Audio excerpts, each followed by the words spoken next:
দৰমহাটো লোৱাৰ সময়ত আপোনালোকে গম পালে নে নাই যে এইবাৰ মোৰ যিটো কাম আছিল মই সেই কামটো কৰা নাই গতিকে মই যিটো দৰমহা লৈছো এটো মই নিজক ঠগাই পেলাই মই দৰমহাটো লৈছো কাৰ মনত হেতু ভাব হৈছে অলপ বুজাই দিয়কচোন যে এই মাহৰ মই দৰমহাটো ললো কিন্তু মই মোৰ কামটো নকৰাকৈ দৰমহা ললো আৰু এই দৰমহাটো দি যদি মই লৰা ছোৱালী ঘৰখনক চলাও হেতু এথিক্যালি আৰু মৰেলি কাৰেক্ট নহব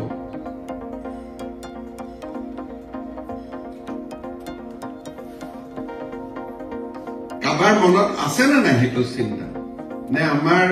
উচ্চ শিক্ষা জগতখন ইমানে ভেকুৱাম যে তাত এথিক্স আৰু মৰেল দুইটাই কাম নকৰে মৰেল এই মাহটো খালি ঘোঁৰাৰ ঘাসে কাটিলে নেকি আপোনালোকে কিবাটো মাথাত থাকিব লাগে না এখন মিটিং চিফ মিনিষ্টাৰ আহিব লাগে নেকি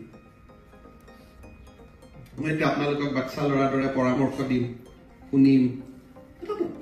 কিবা এটাতো থাকিব লাগে না ৰনোজ দা 1 তাৰিখৰ এবাৰ কলেজৰ দৰমহা নহয়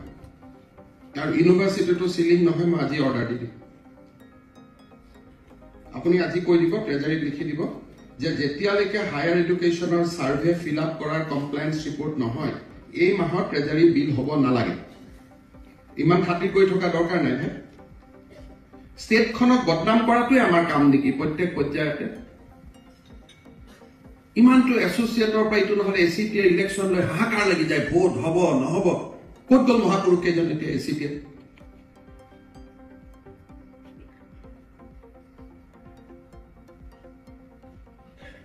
ইয়াত কথা পাতি লাভ নাই যিকেইখন প্ৰাইভেট কলেজে নকৰে ৰনোজ দা ইউনিভাৰ্চিটি কেইখন ডিছএফিলিয়েট কৰি দিব আইআইটি এইমছ যদি নিলিখে মিনিষ্টাৰলৈকে মই ডিঅ' লেটাৰ লিখিম ইয়াতে আহি পেলাই অসমত ব্ৰহ্মপুত্ৰৰ হাৱা খাব কোনো দৰকাৰ নাই whether it is a IIT, whether it is a AIMS, I just warned you. I will not tolerate anything which is going to defame Assam. I am not going to tolerate anyone.